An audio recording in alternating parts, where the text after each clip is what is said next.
Welcome to Remedy of the Week. My name's Mindy. I'm a naturopath and herbalist.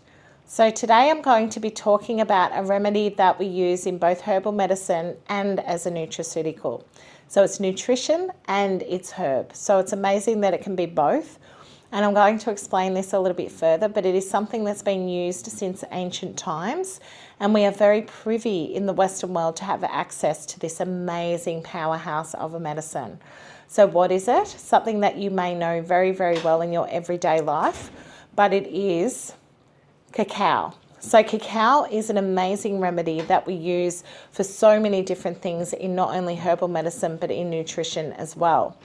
So it is found in South America. We know that it comes from that amazing place and it grows in warmer regions.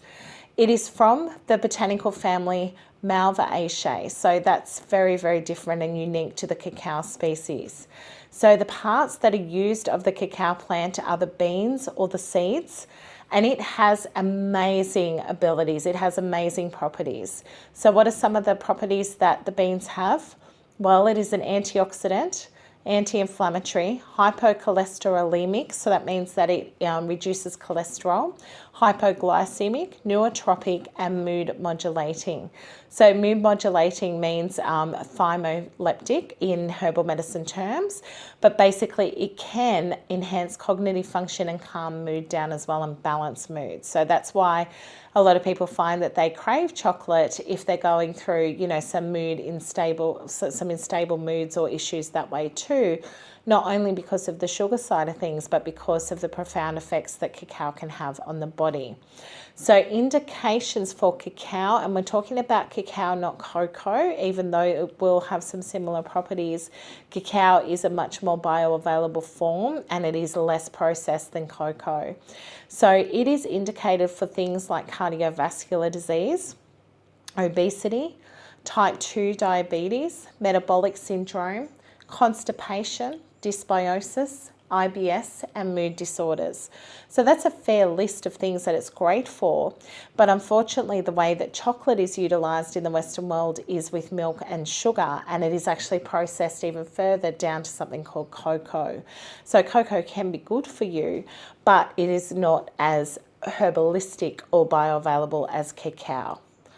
Okay, so the Theobroma cacao plant is a small, wide branching evergreen tree. So it is a tree native to tropical rainforest areas of Central and South America. So it grows to 20 to 30 meters tall with glossy, oblong, drooping, bright green leaves. Cacao powder is prepared from the seeds or the beans of the Theobroma cacao tree, which are removed from the pod, fermented, dried, and roasted. So each pod contains around 40 cacao beans. So cacao seeds or cacao beans have a rich history of traditional use.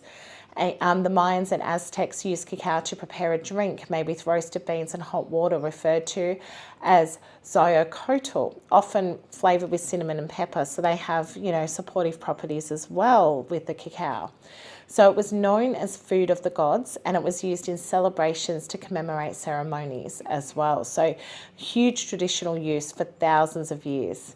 So throughout history, cacao has been used medicinally for many conditions, including to treat stomach disorders, mood imbalances, and cognitive enhancement. So some of the constituents that are found in cacao include flavonoids, catechins, epicatechins, and these are polyphenols. Polyphenols are very, very important for gut function. So procyandins are also present, which is really, really indicated for heart health. And theobromine and caffeine are also the major xanthines or purine alkaloids in cacao. So yes, caffeine does exist in cacao, but it is modulated by its flavonoid production. So it is not as potent a caffeine effect as what you would get from something like coffee. So cacao used for obesity and for issues around metabolic stress is very interesting considering the way that we use chocolate in the Western world. So what is the evidence around cacao? Well, there is tons of it. It's been studied widely in medical circles. So a systematic review and meta-analysis of randomized controlled trials. So this is looking at all the different randomized controlled trials around cacao to evaluate the effect of cocoa flavanol intake on cardiometabolic biomarkers. So they were looking at cardio markers in the blood. 19 random controlled trials involving over 1,100 participants were included in this review. So participants were both men and women with a mean age of 30 to 71 years. So it's a fairly broad study, fairly broad review.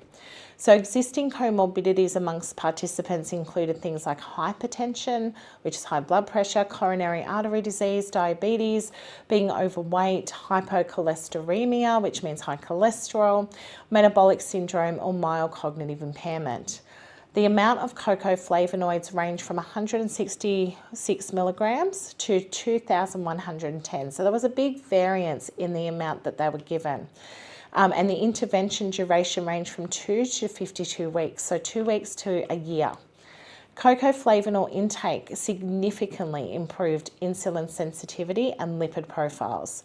Intervention showed an improvement of over placebo for total triglycerides, which is fat in the blood, high density lipoprotein, which is the good cholesterol, fasting insulin, and homeostatic model assessment of insulin resistance. So this systematic review is one of the most valued studies that you can do in medicine. So it was peer reviewed, it was looked at over random clinical trials. So this is pure evidence in the medical world. So next time you do talk to your doctor about your heart health, talk about cacao and explain that you've learnt that there is a lot of evidence around it.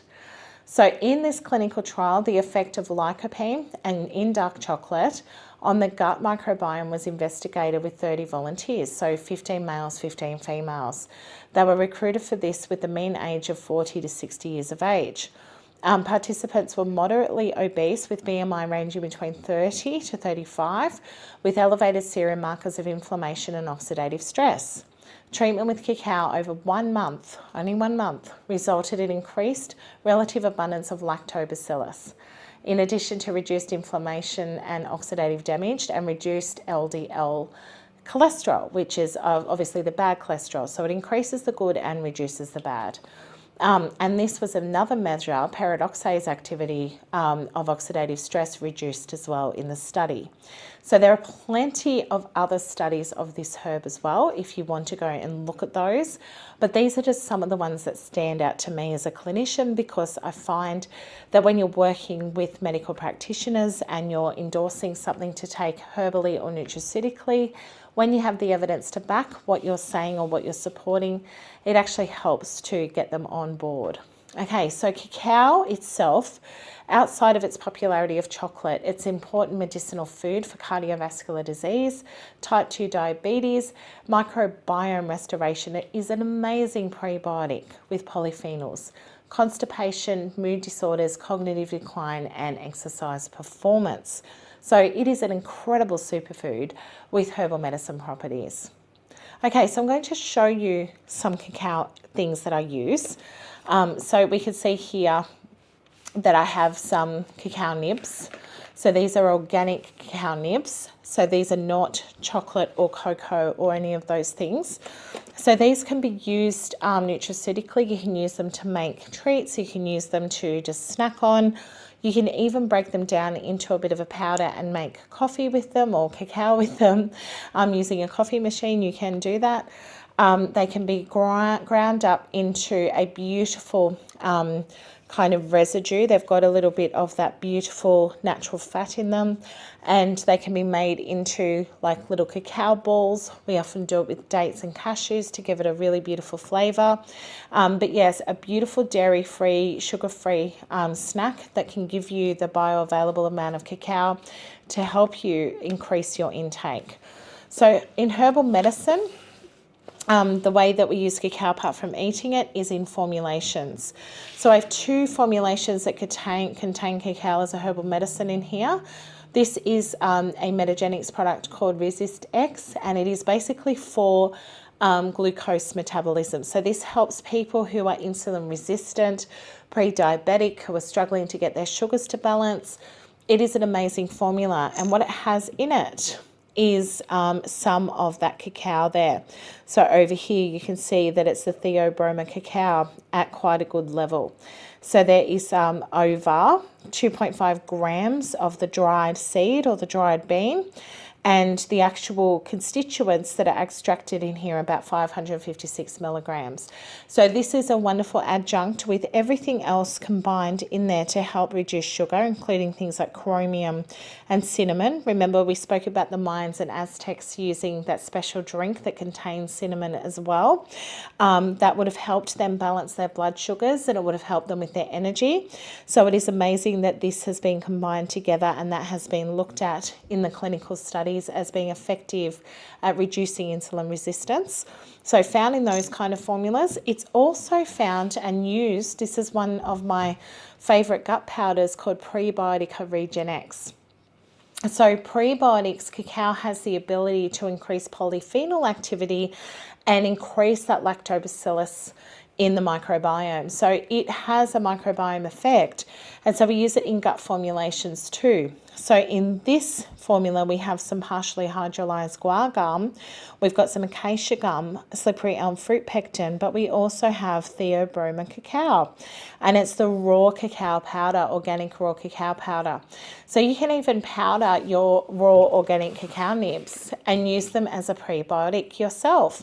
So it's something that you're able to do if you're sourcing it from somewhere that you know is ethically sound, that they are ethically sourcing this. That's very important to me because we know that it comes from South America. We do grow a bit of cacao here in Australia, but most of it is from Peru or from areas of South America. But if it is quality controlled and it is ethically sourced, then it is perfectly wonderful to use as a remedy.